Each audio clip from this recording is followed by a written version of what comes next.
images dessinent le quadrillage du bocage.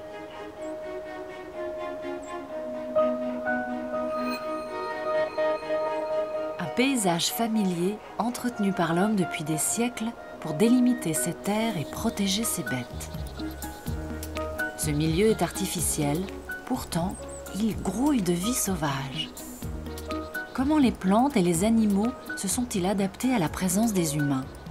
Quels liens invisibles unissent ces deux mondes?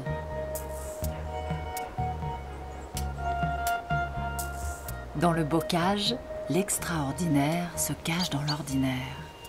Mais rares sont les régions françaises qui ont su le préserver. Le bocage de Bourgogne révèle l'un des visages de la France sauvage.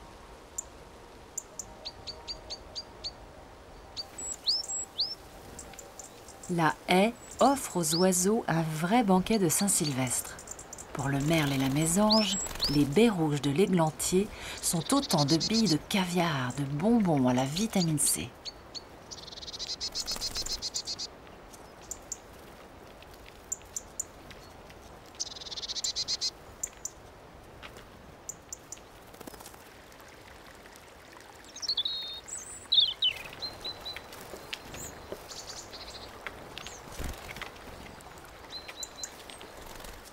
Côté festin, le rouge-gorge n'aime pas partager.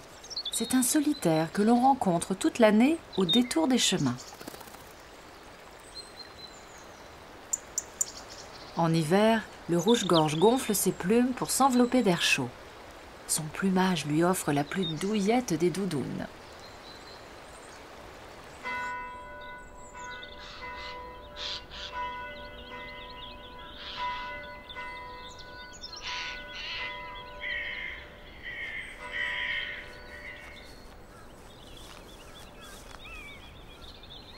Le chevreuil est une autre silhouette familière du bocage. On l'aperçoit souvent en lisière des bois où il sait qu'il peut se réfugier rapidement. En cas de danger, son derrière blanc se hérisse. C'est un signal d'alarme visuelle en forme de haricot chez les mâles et de cœur chez les femelles. Le chevreuil a laissé une grosse touffe de poils en passant sous un barbelé. Il commence à perdre sa fourrure grise de l'hiver. C'est un des mille et un petits signes annonciateurs du printemps.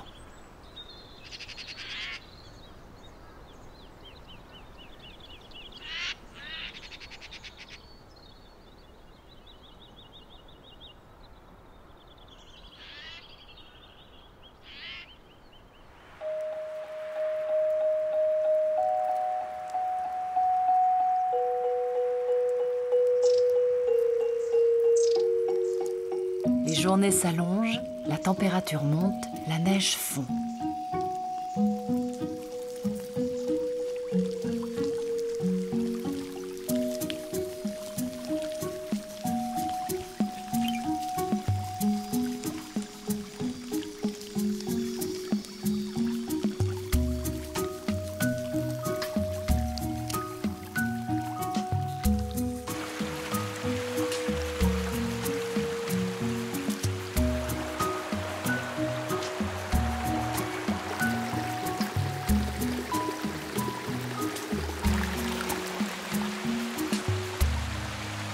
Dans le bocage du Morvan, les cours d'eau ont gardé leur courbe sauvage.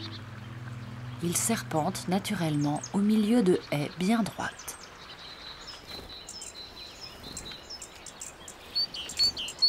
Dès février, les hautes branches de la haie servent de podium au premier concert du printemps. Pour la mésange, la fauvette ou le chardonneret, la saison des amours a déjà commencé. C'est la Saint-Valentin.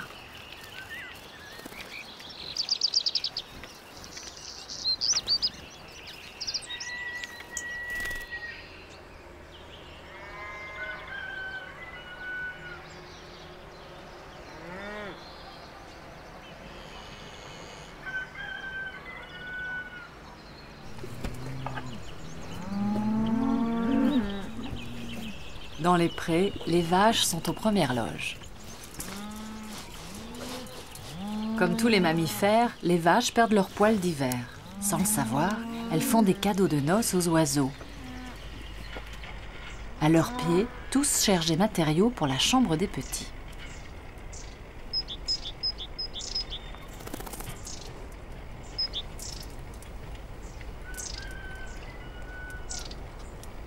Une belle touffe en guise d'édredon.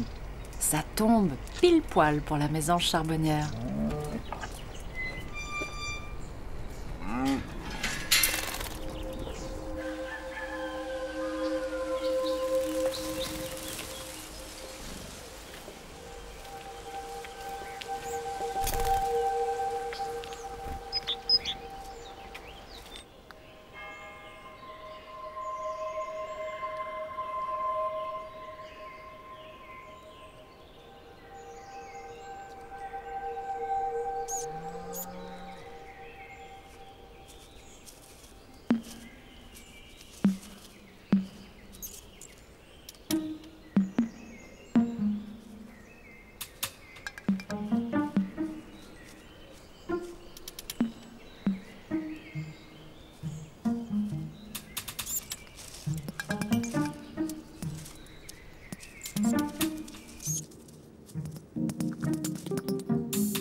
Sous-sol de la prairie, le campagnol s'est creusé un labyrinthe de galeries.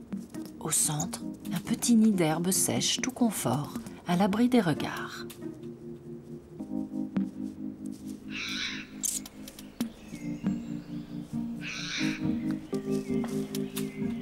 Pour le campagnol, les prairies du bocage sont un gigantesque plateau de crudité. Comme tous les rongeurs, il grignote sans arrêt. Et pour éviter l'usure, ses dents poussent, elles aussi sans arrêt.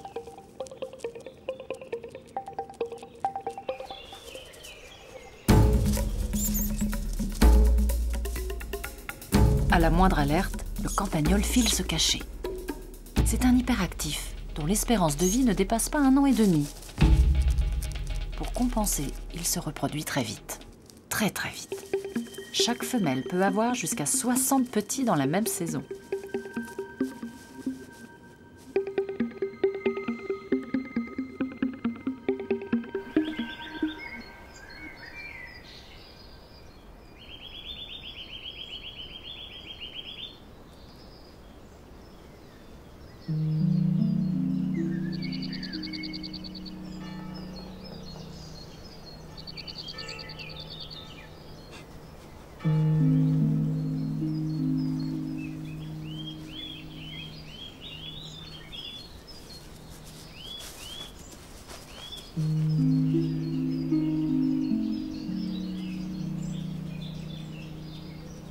Dans le bocage, la multiplication des campagnols est freinée par ses ennemis naturels.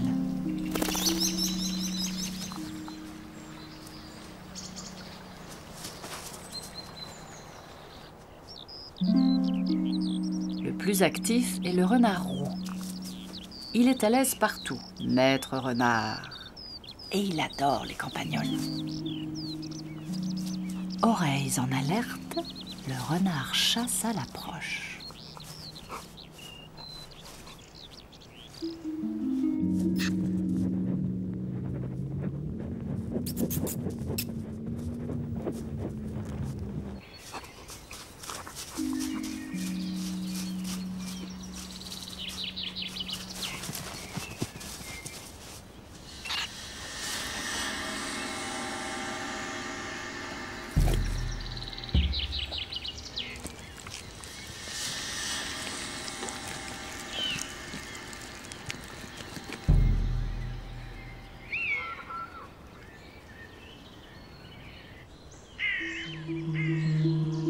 Dans la chasse aux campagnols, le renard a un concurrent sérieux, la buse variable, l'autre super prédateur du bocage.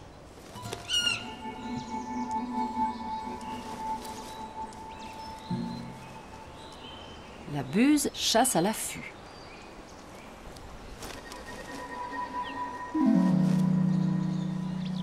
Elle a le bec solide et crochu des oiseaux de proie, les serres aiguisées et la vue perçante.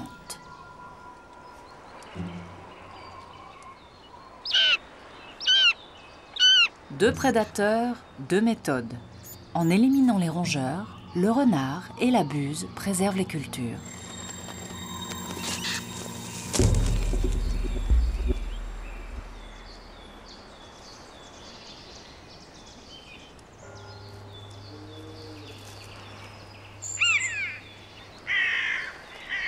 Mais quand on est chasseur, on n'est pas toujours le bienvenu.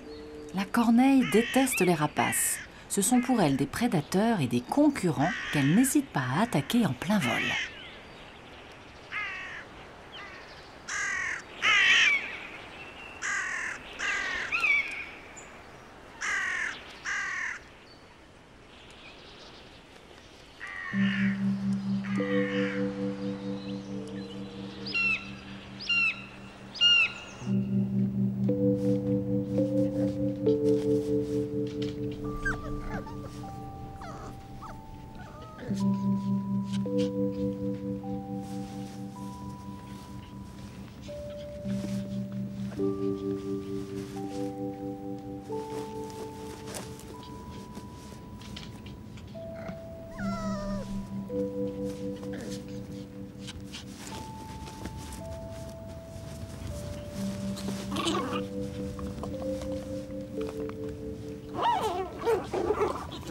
Dans un terrier creusé sous la haie, la renarde a mis bas en secret.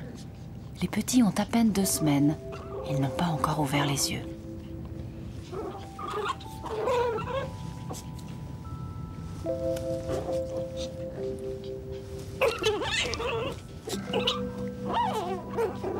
Ils sont totalement dépendants de leur mère qui les allaite et les toilette jour et nuit.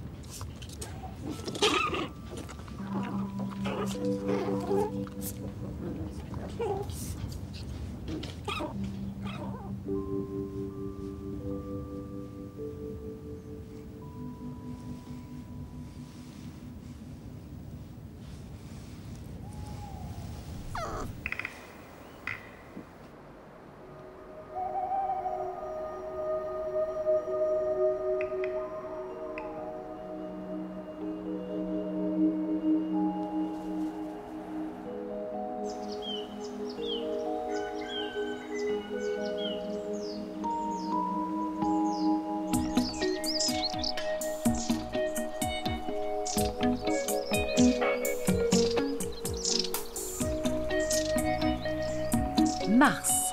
Les rayons du soleil réveillent le Morvan. Le long des chemins surgissent les animaux qui avaient disparu pendant l'hiver.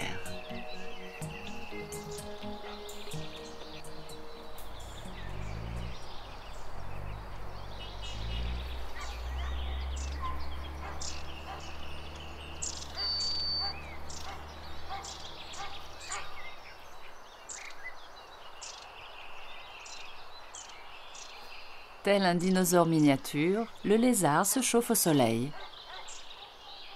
Pour lui aussi, la base de la haie est un abri.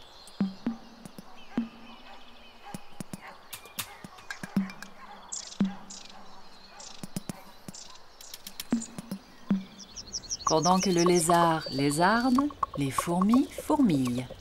Elles s'éveillent aussi, surexcitées par les premiers beaux jours.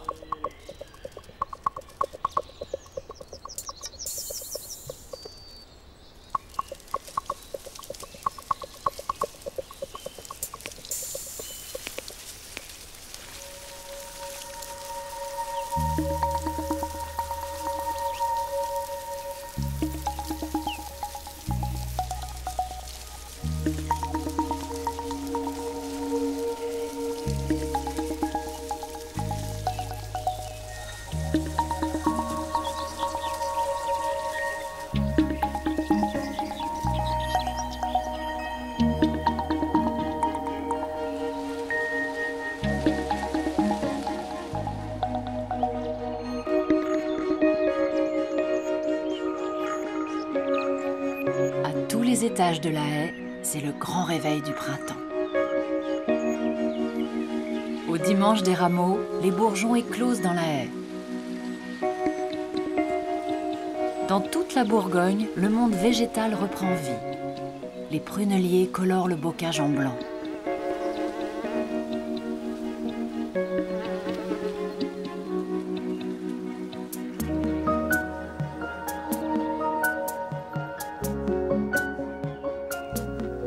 Au pied de la haie, les pâquerettes annoncent les fêtes de Pâques. Les pissenlits appellent les insectes avec leurs couleurs vives et leurs parfums.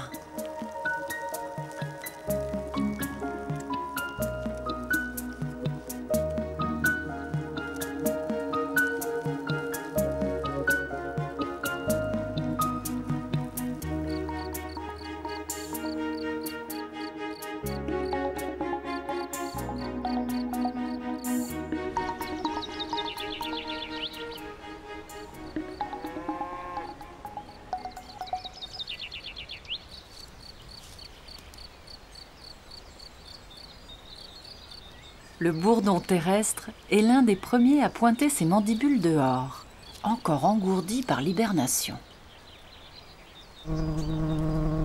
Avant de pouvoir décoller, il doit battre des ailes pour chauffer son corps.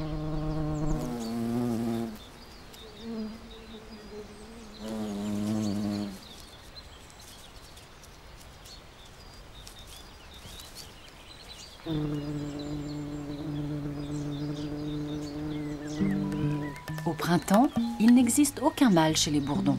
Tous ceux que l'on rencontre sont des femelles.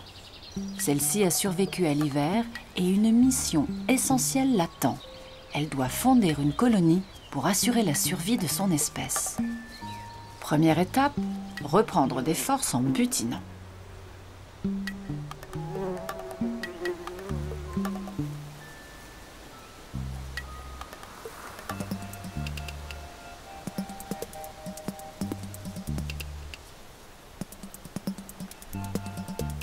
La future reine possède sur elle tous ses outils de récolte. Pour transporter le pollen, elle a sur ses pattes des sacs à provisions. Pour aspirer le nectar, elle se sert de sa langue comme d'une paille, un précieux instrument qu'elle nettoie régulièrement.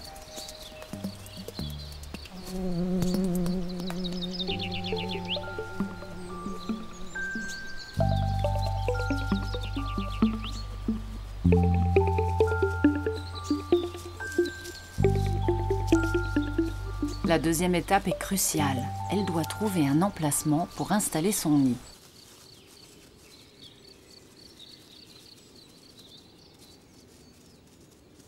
Le terrier abandonné du campagnol fera parfaitement l'affaire. En chassant le rongeur, le renard et la buse ont donné à l'insecte un sacré coup de patte. Une belle chambre spacieuse, un tunnel de sortie, c'est un vrai paradis.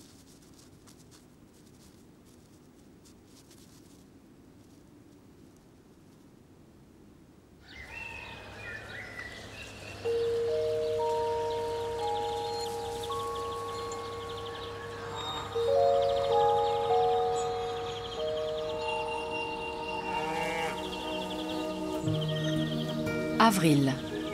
Le printemps explose dans le Morvan. La haie a désormais toutes ses feuilles. Plus que jamais, elle est l'épaisse muraille végétale qui protège les bêtes et les plantes.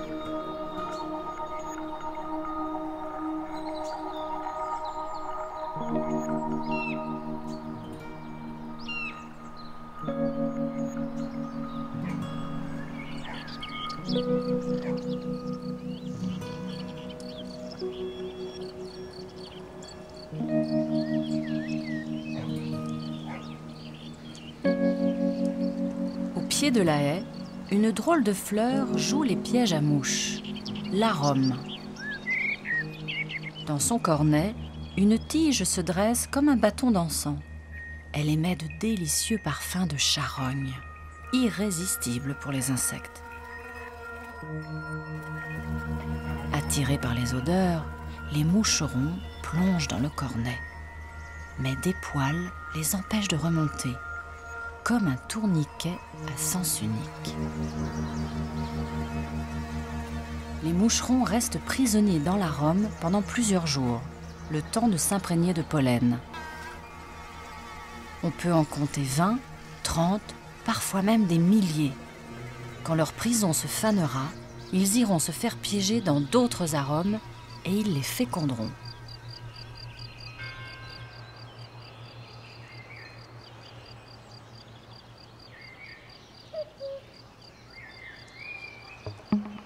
Partout, c'est la saison des amours. À quelques mètres de l'arôme, les lièvres suivent la mode. Une femelle diffuse ses parfums aphrodisiaques.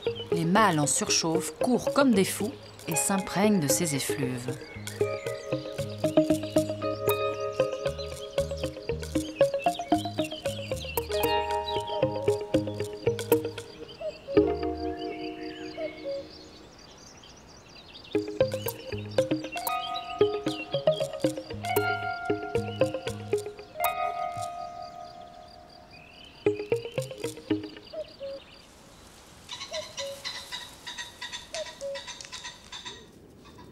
Retour au domaine des Bourdons, où la future reine a terminer son grand ménage de printemps. L'ancien repère du campagnol est maintenant digne d'accueillir sa future progéniture. Troisième étape, fabriquer des urnes avec de la cire. La femelle bourdon les remplit de miel et de pollen avant de pondre à l'intérieur.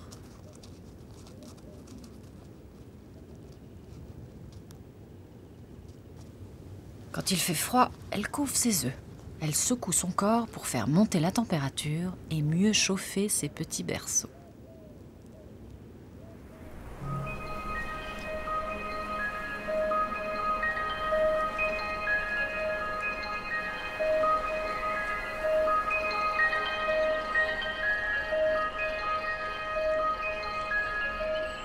En surface, le bocage change à nouveau de visage.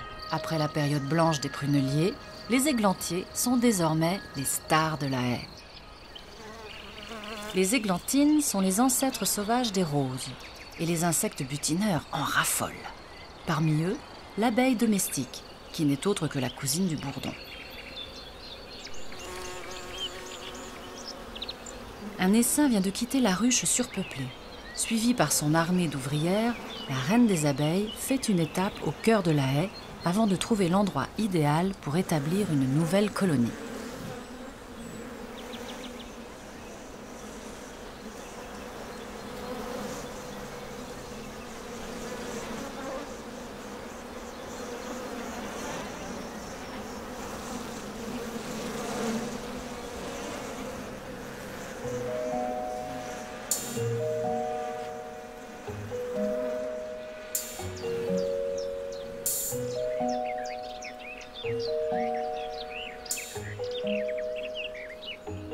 Les abeilles ne sont pas les seules à butiner les églantines. De nombreux insectes fécondent les fleurs qui, en échange, leur fournissent du nectar. La plupart des butineurs visitent de préférence les fleurs les mieux exposées au soleil. Elles les aident à maintenir leur température. Cette association de bienfaiteurs dure depuis 100 millions d'années.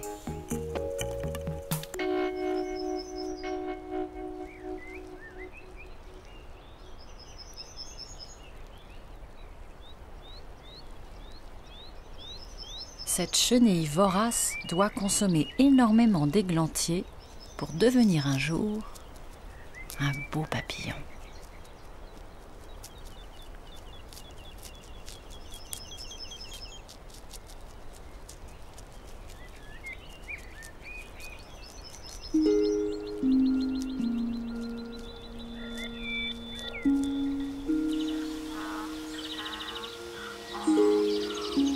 Plus loin, d'autres plantes familières se dressent vers le ciel, les ombellifères.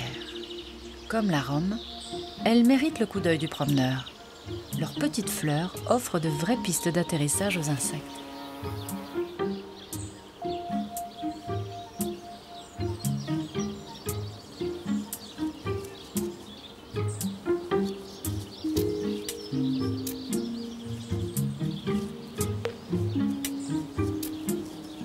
Guêpes et mouches butinent sans méfiance, occupées à leur festin, mais la piste d'atterrissage cache un prédateur aussi redoutable que discret. L'araignée crabe. Elle chasse à l'affût et elle fait tout pour être mal vue. Blanche sur fond blanc, quasiment invisible.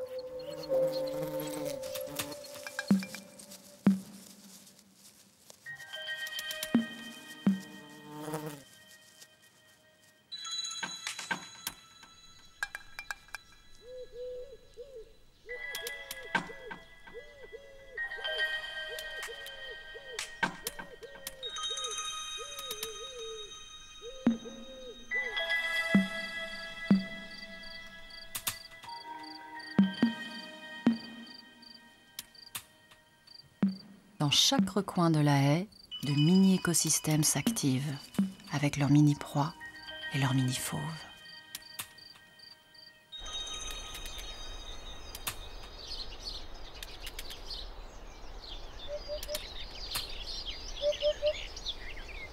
Quand les prés ne sont pas entourés de haies, ils le sont de fils barbelés.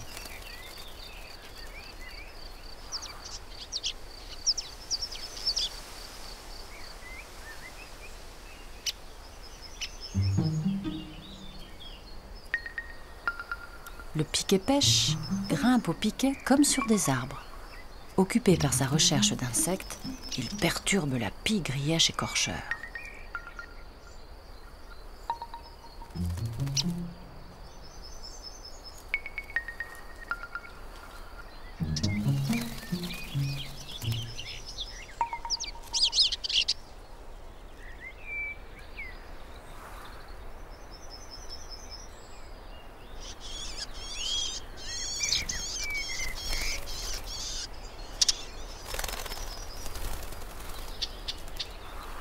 En mai, la pie grièche arrive tout juste d'Afrique. Le mâle porte un bandeau noir, la femelle est plus discrète. En cette saison des amours, la femelle frétille des ailes, tel un oisillon qui réclame la béquée. Et elle obtient son petit cadeau de noces. Comme la buse variable, la pie grièche chasse à l'affût. C'est le serial killer de la haie. Elle utilise les barbelés pour empaler ses victimes sur les piquants.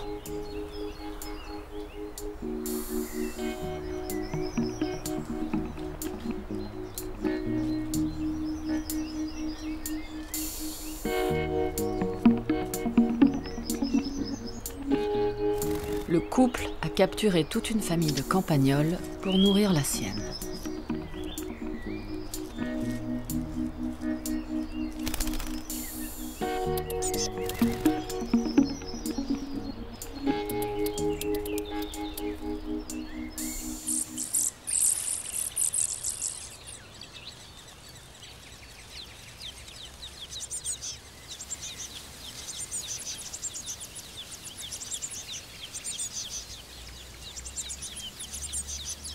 Dans le bocage, la haie s'est transformée en une vaste nurserie.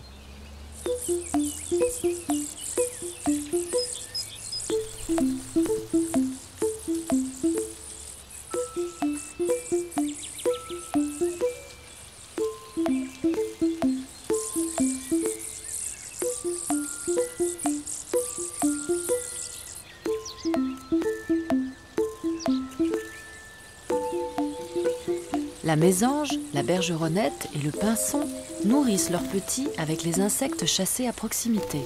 Un couple de mésanges peut apporter 1 millier de repas par jour.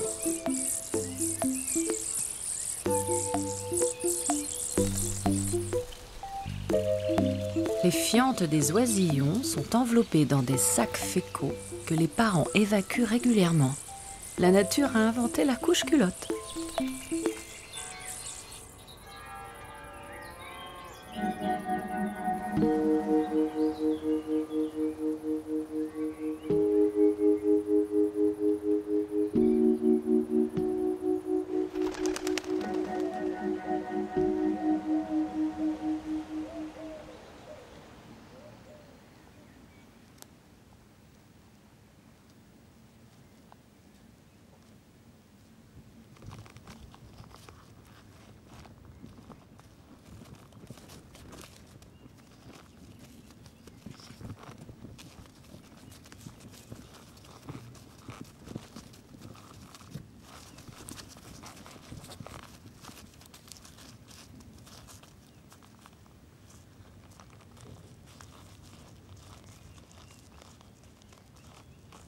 Dans le sous-sol de la haie, une première ouvrière sort enfin de sa cellule.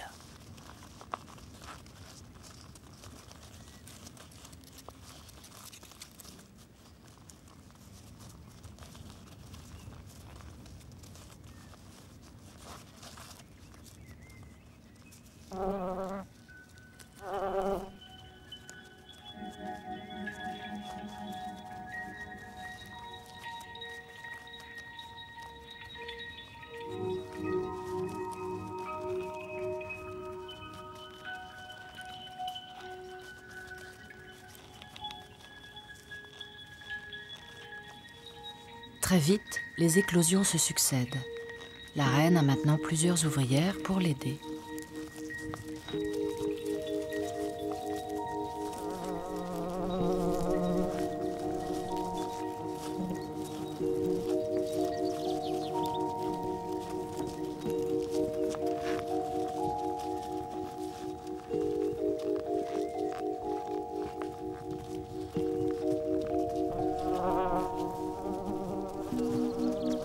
Certaines s'occupent de consolider les urnes ou donnent la béquée à leurs petites sœurs. D'autres s'aventurent au dehors pour rapporter le précieux pollen des fleurs du bocage.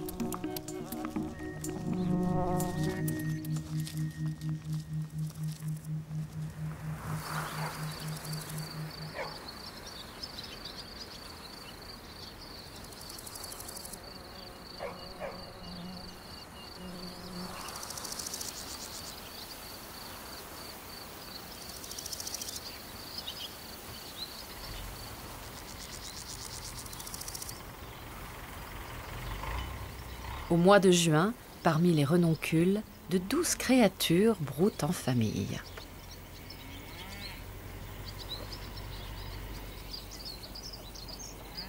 Le bétail joue un rôle actif dans l'équilibre du bocage. En broutant, les vaches empêchent les broussailles et les grandes herbes de pousser trop haut. Elles ouvrent le paysage et permettent aux fleurs de s'épanouir à la lumière.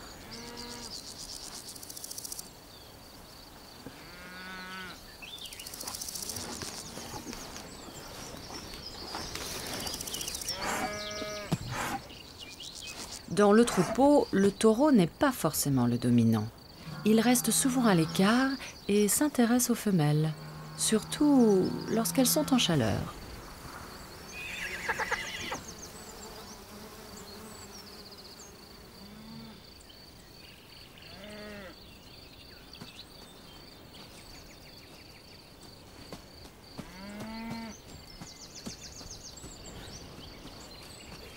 Les vaches explorent le monde avec le nez, mais aussi avec la langue. Elles se lèchent souvent et l'utilisent comme gants de toilette avec leurs petits. C'est aussi grâce à leur langue qu'elles arrachent les herbes, car il leur manque des dents. Les vaches n'ont pas d'incisives sur la mâchoire supérieure.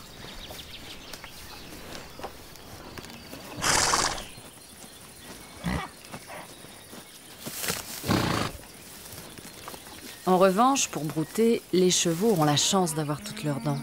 Sans ces animaux domestiqués par les hommes, il n'y aurait pas tant de belles fleurs ni d'insectes dans les prairies.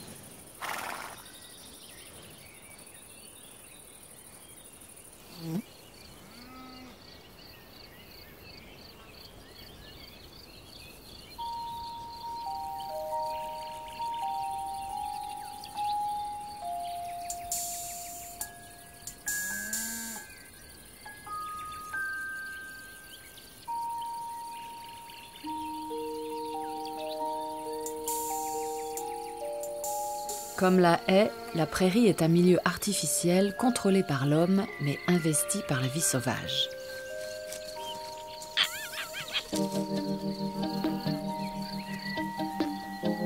La famille renard s'est installée entre les deux. Le bocage lui offre le repos, mais aussi un territoire de chasse, ou une aire de jeu pour les renardeaux.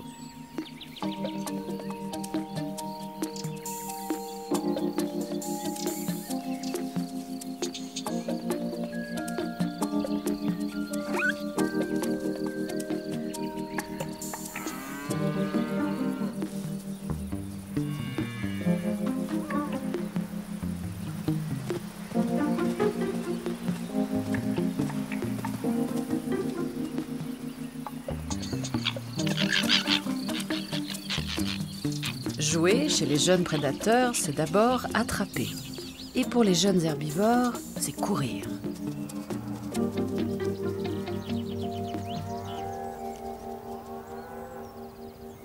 La femelle du chevreuil mène ses faons là où l'herbe est grasse, toujours attentive à leur sécurité.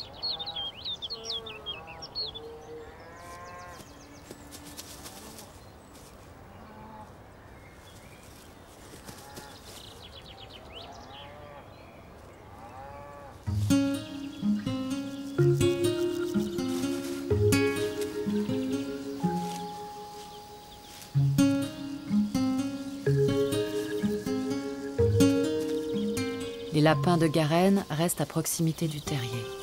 Ils se comportent déjà comme des proies potentielles. En jouant, ils s'entraînent à sauver leur peau.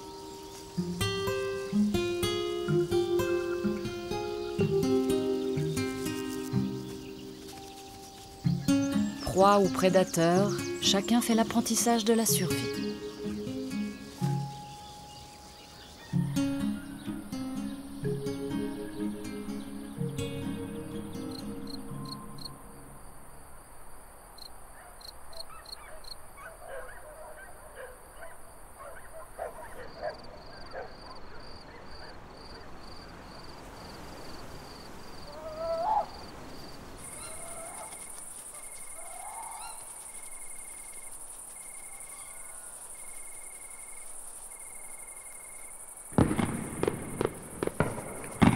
Les feux d'artifice du 14 juillet résonnent de village en village. Les occupations des humains sont étranges, mais la renarde n'y perçoit pas de danger. Chacun vit dans son monde.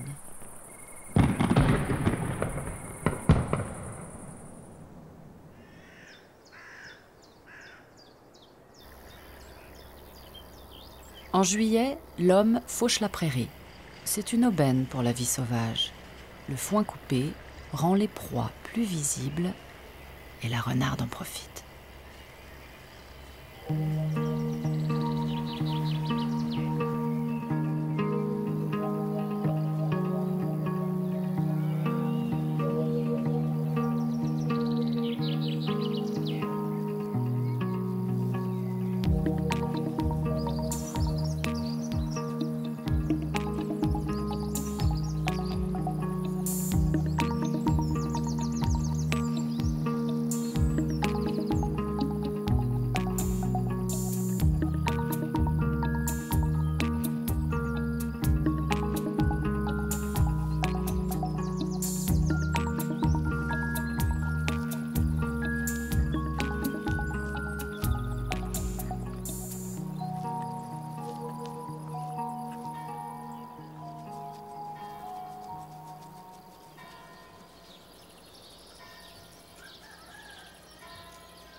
Un campagnol, 2 campagnols, puis 3, puis 4. Elle accumule des provisions records.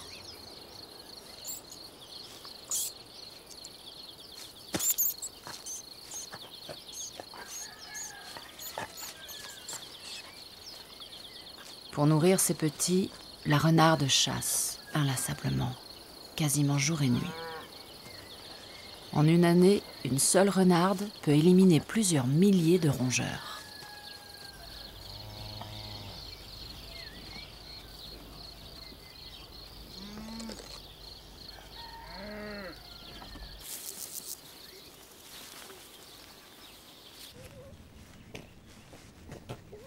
Depuis qu'ils jouent en plein air, les renardeaux ont un appétit d'ogre.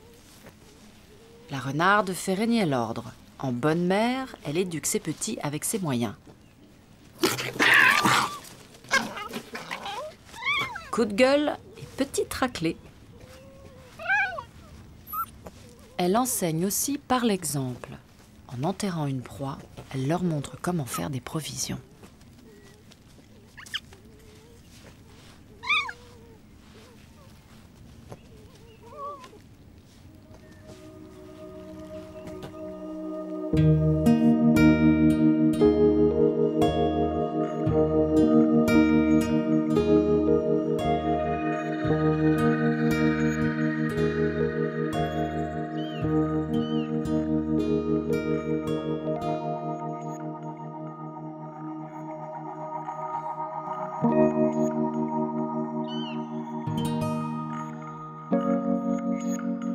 Fin juillet, la récolte du foin se termine. Les meules ponctuent désormais le paysage. Sous la main de l'homme, le bocage du Morvan s'est à nouveau transformé.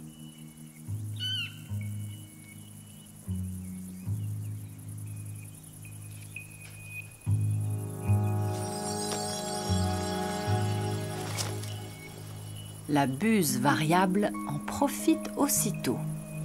Les ballots de foin sont autant de postes d'affût, au cœur d'un terrain de chasse maintenant bien dégagé.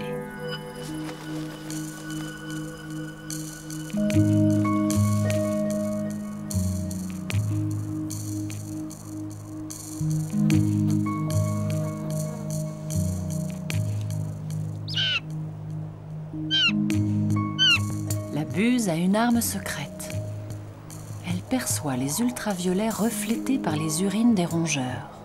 Elle n'a plus qu'à surveiller les pistes qu'ils ont marquées et à guetter leur passage.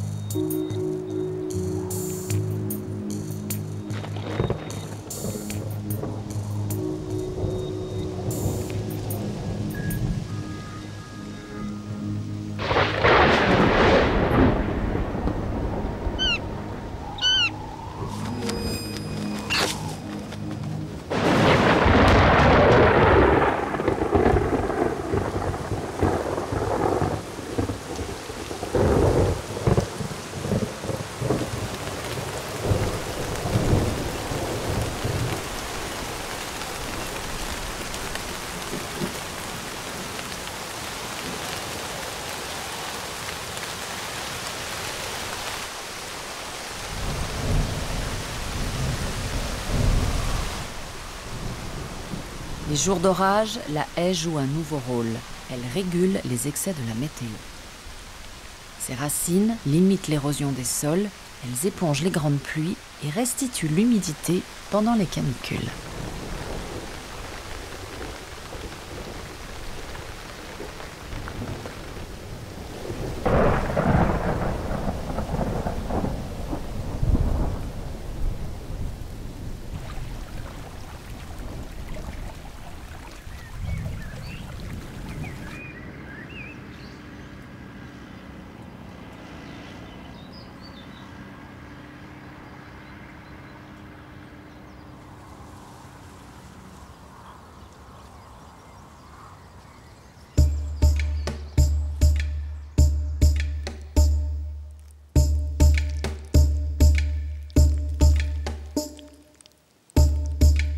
Si les vaches n'aiment pas la pluie, une autre bête à cornes n'attend qu'elle pour sortir.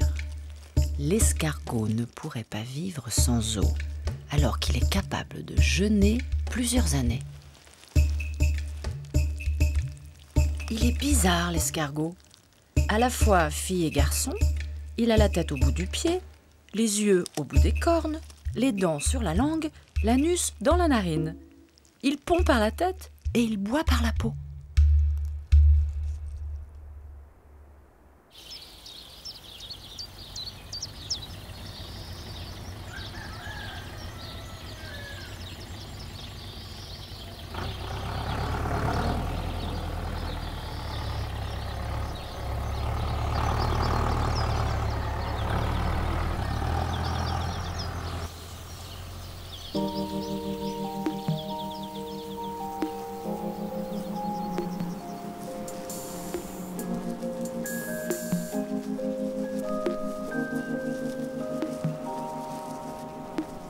En août, la colonie de bourdons est à l'apogée de son cycle. Elle compte plusieurs centaines d'insectes. Les ouvrières sont aux petits soins pour les larves.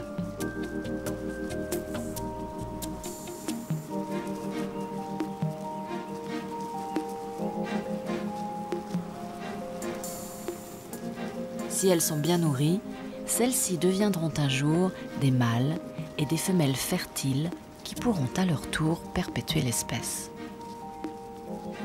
Pour les dernières ouvrières de l'été, la course au pollen redouble.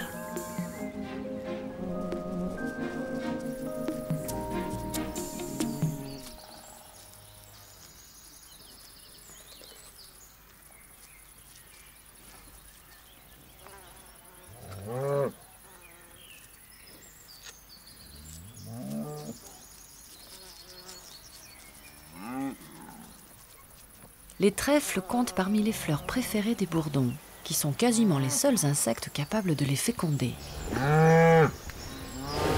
Une chance pour les bovins, car les trèfles jouent un rôle essentiel dans leur alimentation.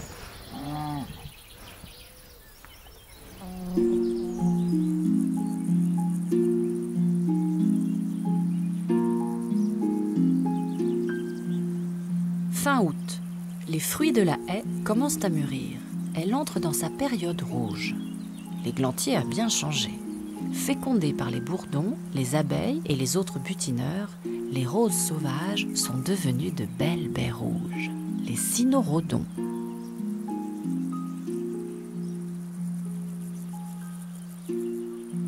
Des chevelures bizarres poussent sur l'églantier.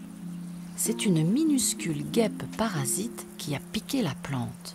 En réaction, l'églantier a développé cette excroissance qui cache une étrange créature.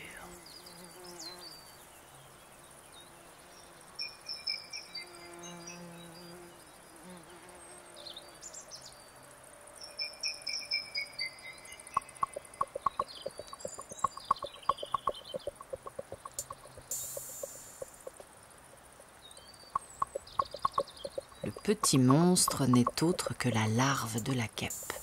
Avec sa piqûre, elle a obligé l'églantier à fabriquer un abri pour sa progéniture.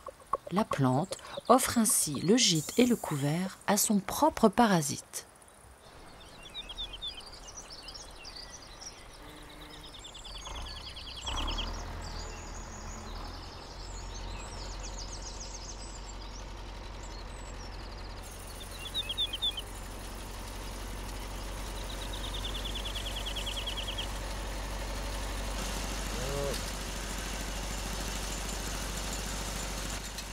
Un monstre mécanique surgit dans le bocage. Le tracteur a remplacé les outils d'autrefois, mais l'action est la même depuis toujours. L'homme taille les haies.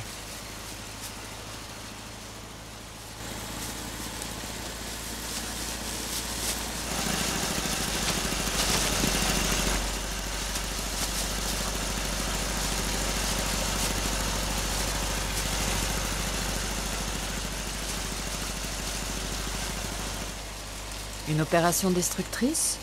En apparence seulement, car la végétation redoublera bientôt de vitalité.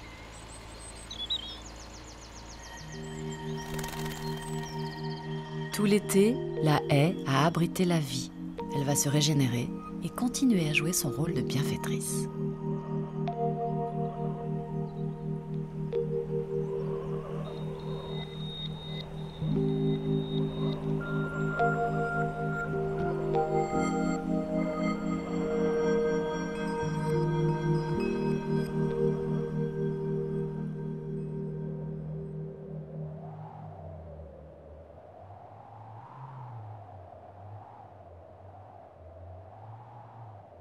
Septembre.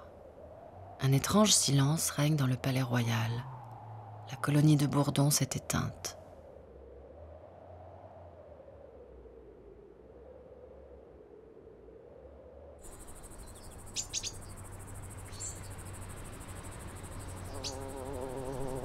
Seules survivent les femelles fécondées. Elles font le plein d'énergie en butinant les dernières fleurs de l'été et se préparent à hiberner. Au printemps prochain, elles sortiront du sol, encore tout engourdies, et chercheront à leur tour à fonder une colonie.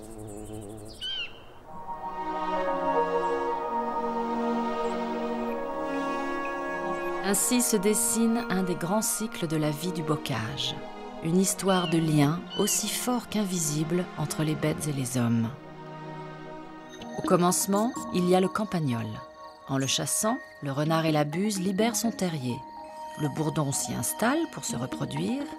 Il butine la prairie et féconde ses fleurs. Les vaches broutent les trèfles et prospèrent. Sans le savoir, le renard et la buse favorisent le bétail. Cette histoire est d'abord une leçon de sagesse. Dans le bocage, l'homme et la vie sauvage partagent un même territoire et se rendent une multitude de services. L'équilibre du bocage vient d'une époque où le paysan savait coopérer avec la nature.